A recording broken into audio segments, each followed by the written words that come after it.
Okay, last week we were in chapter 43 of the story of Joseph, and just to recap on what we looked at last week, we saw the brothers of Joseph going down into Egypt for their second visit. The famine was severe in the land of Canaan, and Jacob had instructed them to go back to Egypt in order to buy some more grain. This time they took with them Benjamin, their youngest brother, much to Jacob's reluctance. He didn't want Benjamin to go. He feared for Benjamin's safety, but he realized that if they were to have food, then Benjamin had to go, that was the condition that Joseph had set when the brothers had left on the first occasion, that if they were to come back, they were to bring with them their youngest brother. And so Benjamin accompanied them on the second journey.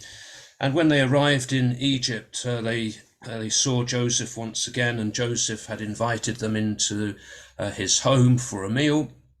The brothers returned the money that had been placed in their sacks after their first visit, although the steward in Joseph's house rejected their offer of paying back the money and said that God had provided that money for them and that he had received the money. And so Joseph welcomed his brothers into his home and prepared this meal for them.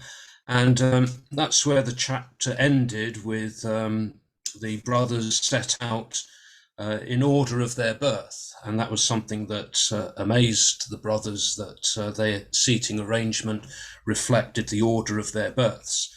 And Benjamin was treated favorably. He was given 5 times as much as any of the other brothers during that meal. So the chapter 43 ended on quite a positive, happy note. Verse 34 there says, portions were taken to them from Joseph's table, but Benjamin's portion was 5 times as much as any of theirs, so they drank and were merry with him. So everything seemed to be going well on this occasion. But we come in then to chapter 44 to see the continuation of the story here, and we'll read verses 1 to 5, Genesis chapter 44.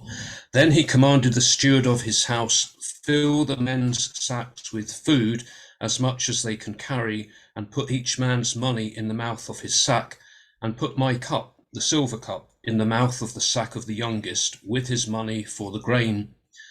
And he did as Joseph told him. As soon as the morning was light, the men were sent away with their asses. When they had gone but a short distance from the city, Joseph said to his steward, up, follow after the men, and when you overtake them, say to them, why have you returned evil for good? Why have you stolen my silver cup? Is it not from this that my Lord drinks, and by this that he divines? You have done wrong in so doing. So after they'd had this meal together, at the end of chapter 43, Joseph had commanded the steward of his household to fill his brothers' sacks with as much food as possible, and once again to place their money into the sacks as had happened on the first occasion. This time, in addition to the money, he was also to put Joseph's silver cup into the mouth of Benjamin's sack. But in the morning, when it was light, the brothers took their asses and they left, taking grain with them. So it seemed that everything had gone well, that their mission had been accomplished. They had now got the grain that Jacob had sent them to buy. Benjamin is still with them. No harm has come upon Benjamin, and Simeon, who had been kept in prison whilst they'd returned after the first visit, Simeon has been returned to them, so they can all be reunited once again, and they can make their way home. When the brothers had gone a short distance from the city, Joseph instructed his steward to go after them, and when he caught up with them, he was to ask them, why have you returned evil for good? Why have you stolen my silver cup? Is it not from this that my Lord drinks, and by this he divines? You have done wrong in so doing. Joseph did this, or planned for this to happen, in order to stage a confrontation with his brothers in which he would discover the true attitude, their true attitude towards himself and also towards Benjamin. Joseph has knowledge that his brothers do not have. So the silver cup which had been placed in Benjamin's sack would have been this special possession. And it is said to have been the one by which Joseph practices divination. And divination was a method used in order to obtain knowledge, perhaps to predict the future or to commune with the dead. Today, that people perhaps think that they can read tea leaves in a cup and predict the future, or look at the lines on the palm of the hand and tell a person's future by looking at those things. So it's that sort of thing that is going on here. So this cup would have been something that was of exceptional value and something that was irreplaceable. Methods of divination would include things such as observing water, the movement of water, or looking at an animal's liver or the entrails of an animal. And by observing those things, then you're able to determine what might happen in the future. So this cup is used for that sort of purpose. Later, the law of Moses would condemn the practice of divination along with other occult practices. We can see this in Leviticus chapter 19, verse 26. Leviticus chapter 19, verse 26, the second half of that verse says, "You shall not practice augury or witchcraft."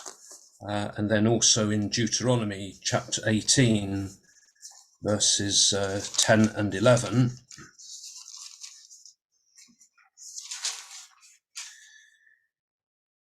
Well, starting in verse 9 says, "When you come into the land which the Lord your God gives you, you shall not learn to follow the abominable practices of those nations. There shall not be found among you anyone who burns his son or his daughter an offering, anyone who practices divination, a soothsayer or an augur, or a sorcerer, or a charmer, or a medium, or a wizard, or a necromancer. For whoever does these things is an abomination to the Lord.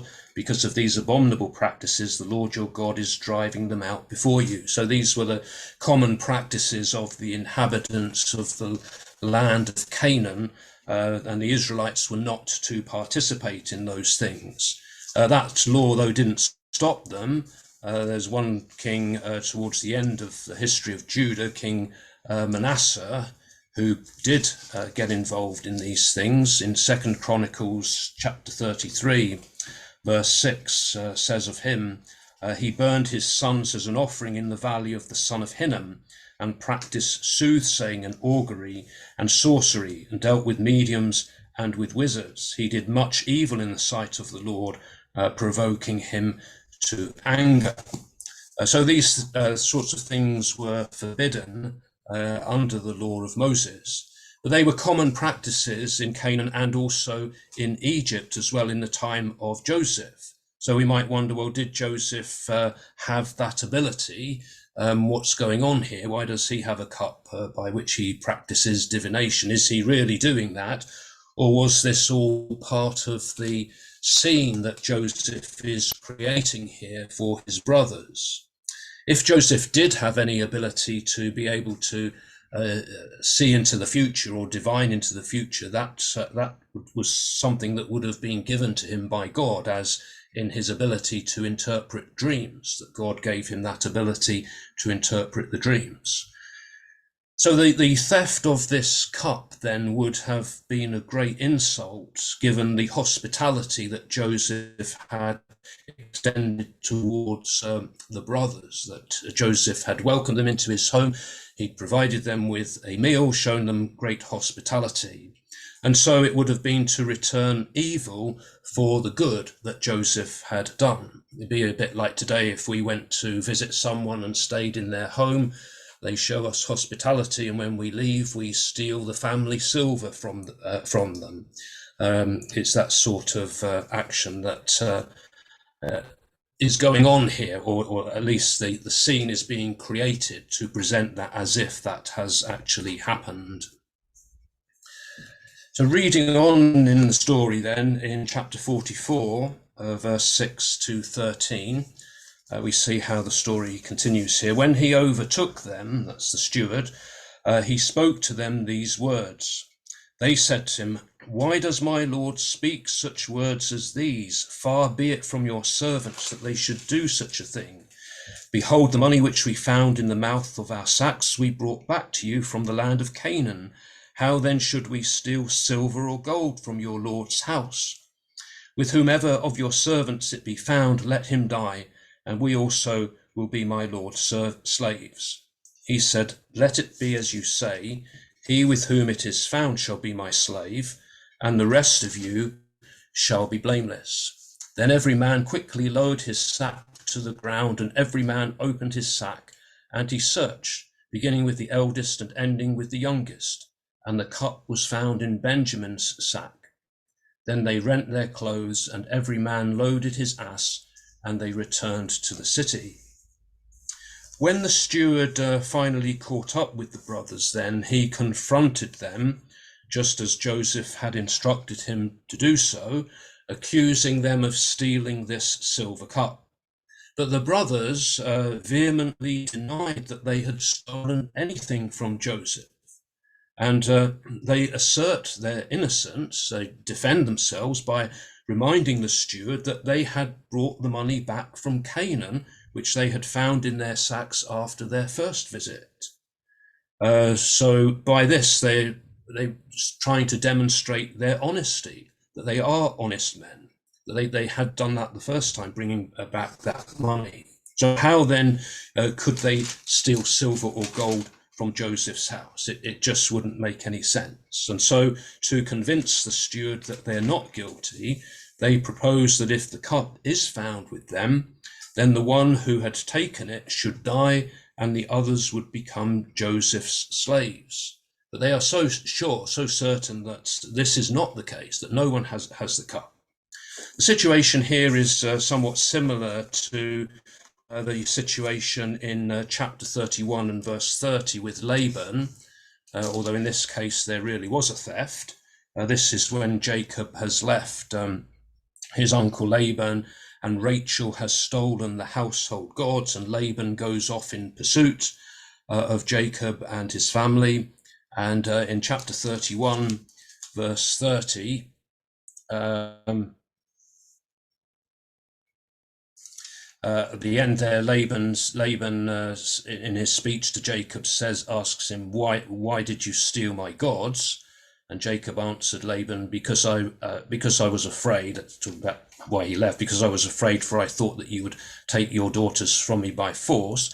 Anyone with whom you find your gods shall not live. So that's the same thing as the brothers were saying with the cup. If you find the cup with someone, that person will die. Anyone with whom you find your gods shall not live. In the presence of our kinsmen, point out what I have that is yours and take it. And then Laban searched through all of Jacob's possessions and didn't find those gods. Rachel was able to hide them. So a similar sort of situation going on here, where the brothers say, well, if you find this cup, whoever has the cup, that person should die, and the rest of us, we will be Joseph's slaves. The steward, though, says that only the one with whom the cup is found shall become a slave. He doesn't need to die, he'll become a slave, and then the rest of them, they will be held blameless, so they'll be free to go. So the brothers are very anxious now to clear themselves. They're so sure of their innocence, and so we're told that they quickly lowered their sacks and opened them for inspection. They don't want to hide anything here, so they're doing this quickly. They want to establish their innocence.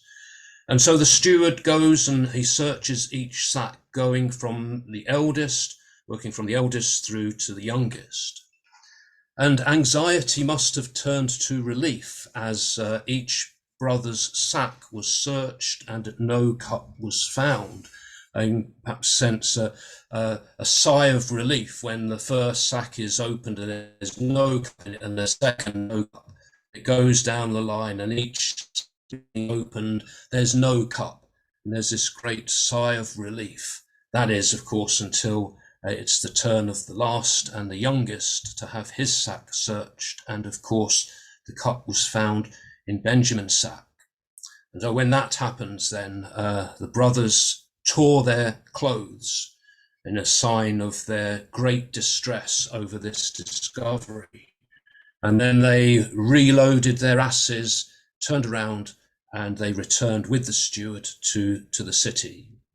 And this really must have now presented a dejected and a distraught sight, knowing now that they're going back and they are in serious trouble here. So their return was in stark contrast to their departure. A short while ago, they had left Joseph's house. Everything seemed to be fine. Mission was accomplished. Benjamin was with them. Simeon was with them. No harm had come. But now suddenly everything has changed as they have to trudge back to the city and return to Joseph's house. So verses 14 to 17 then continues the story.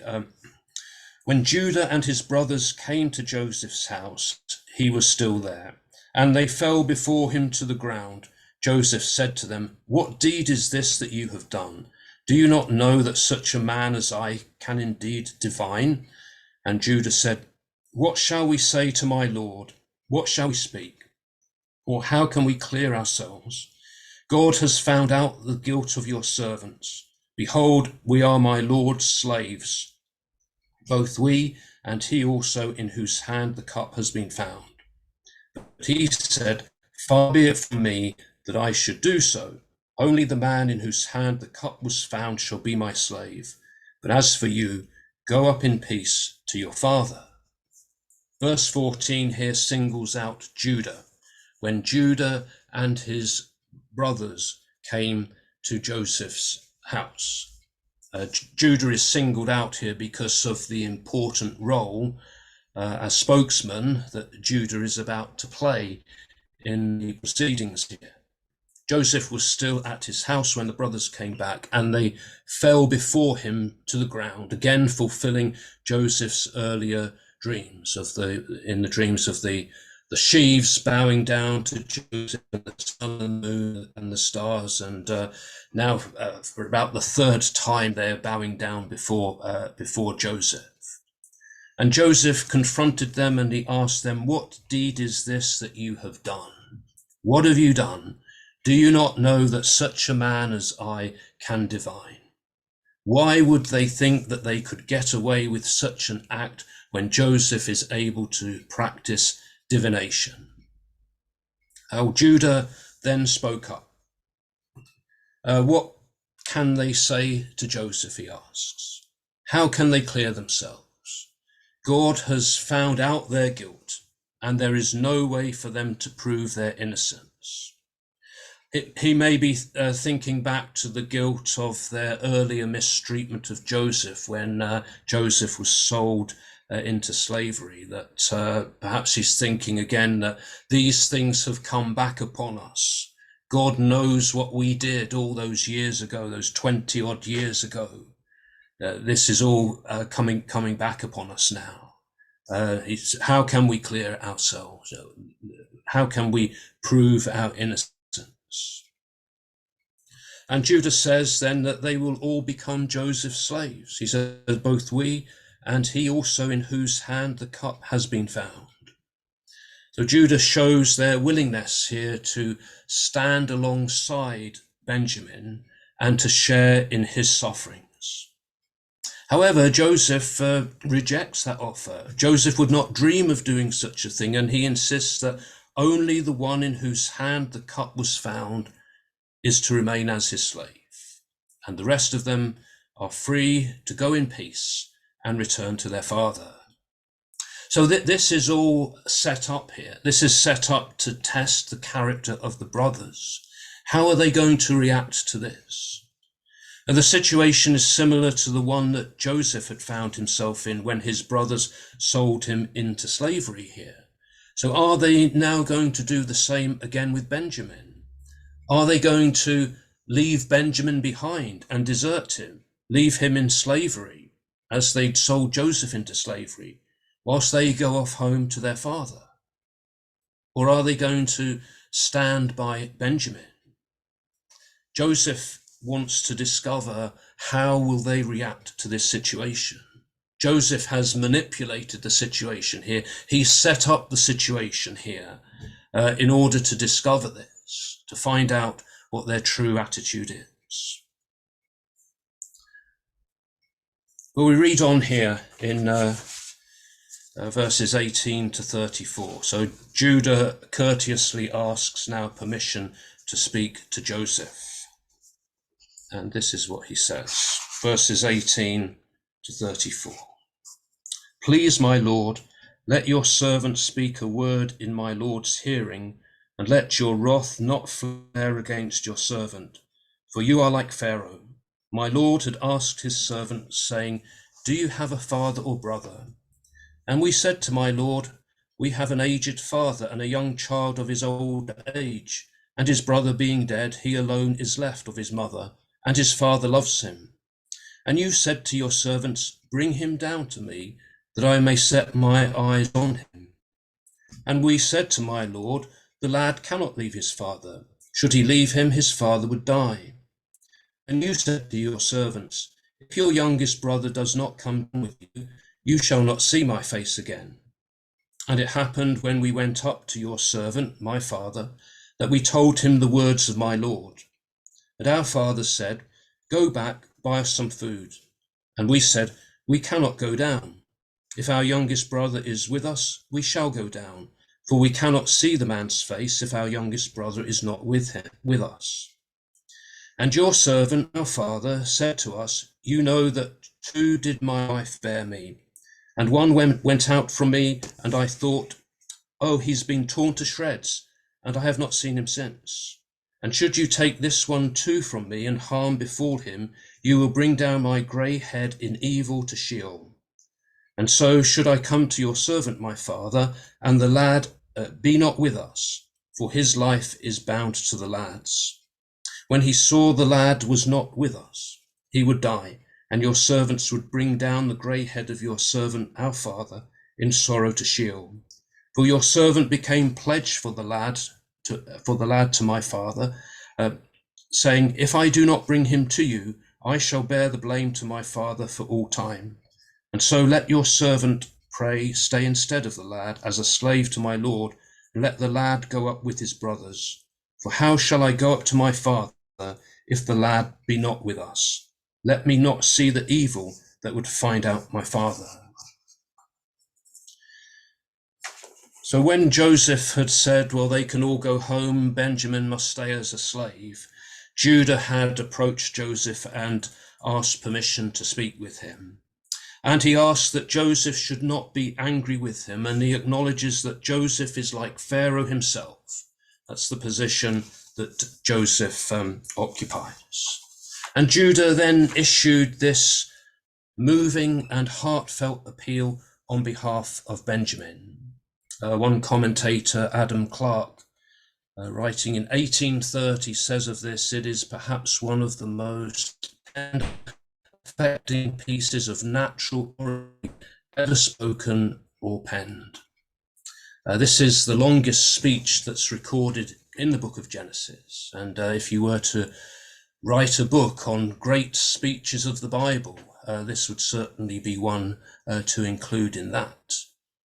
So in this speech, Judah reminds Joseph of what had happened on their first visit to Egypt, how Joseph had questioned them about their family, how he had asked them to bring their youngest brother down to Egypt.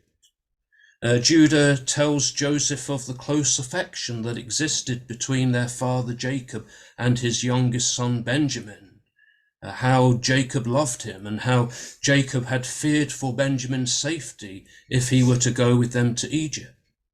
Judah tells Joseph that he is concerned that if they return to their father and Benjamin is not with them, then Jacob will die. He says in verse 30, his life is bound up in the lad's life. So interconnected here that if harm comes to Benjamin, then harm will come to Jacob. Jacob will die himself. And Judah tells Joseph how he himself had become surety for Benjamin. And if he returned without him, then he would bear the blame for the rest of his life. And he asks Joseph then that he should be allowed to remain as a slave in place of Benjamin. And Benjamin should go free. Benjamin should be allowed to return with his brothers. And he says, for how can I go back to my father if the lad is not with me? I fear to see the evil that would come upon my father. Judah's words here are very emotional, very moving words, and they showed to Joseph just how his attitude had changed, been transformed. It had been Judah who had suggested that they should sell Joseph into slavery back in chapter 37, verses 26 and 27. And now we have Judah defending Benjamin and offering to take Benjamin's place as Joseph's slave. And Judah's words showed his concern and his sympathy for his father Jacob, the love that he had for his father as well. He was concerned about the effect that this would have upon him and upon his well-being. So from all of this, then Joseph would be able to see just how much Judah cared for his family, for his brother and for his father. There's to read some words from one writer here, Robert Alter. He says this about Judah's speech. 22 years earlier, Judah engineered the selling of Joseph into slavery. Now he is prepared to offer himself as a slave so that the other son of Rachel can be set free. 22 years earlier, he stood with his brothers and silently watched when the blooded tunic they had brought to Jacob sent their father into a fit of anguish. Now he is willing to do anything in order not to have to see his father suffer that way again. It is really an indication of the tremendous transformation that has occurred in Judah, and perhaps in the other brothers as well, certainly reflected in the words of Judah in this moving speech that he makes to Joseph here. Perhaps there's an unfortunate chapter division because we have to wait till chapter 45 before we see Joseph's reaction to this, but we can anticipate that by reading the first few verses of chapter 45. Then Joseph could not control himself before all those who stood by him, and he cried, "Make everyone go out from me." So no one stayed with him when Joseph made himself known to his brothers, and he wept aloud so that the Egyptians heard it, and the household of Pharaoh heard it. And Joseph said to his brothers, "I am Joseph. Is my father still alive?" But his brothers could not answer him, for they were dismayed at his presence. But we will say more about that next week. But that's the effect that this speech had upon Joseph there. There's some things that we can reflect upon from this chapter, I think. We see how circumstances test character. The circumstances that the brothers found themselves in, although the circumstances had been created and manipulated in a way by Joseph in order to test their character. The same is true for us. In whatever circumstances we find ourselves in, our character will be tested and the character revealed through those things. We see in this chapter how we all have an influence upon others. Our behavior does influence other people as well. And discipline is something that is intended for our good, that in a way these events were a discipline for the brothers, for Judah and the other brothers, that their guilt from the past was being revealed, and this was really for their own benefit, to bring out good. And we also see in this the importance of family relationships, that although in some ways the family relationship had been distorted by feelings of jealousy between the brothers, jealousy towards Joseph, and had led to bad things happening to him. In the end here, we see how those things are overcome. And we have this wonderful speech from Judah here, showing the importance of family relationships, of looking after family members. So there's a few things for us to think about from this chapter this evening.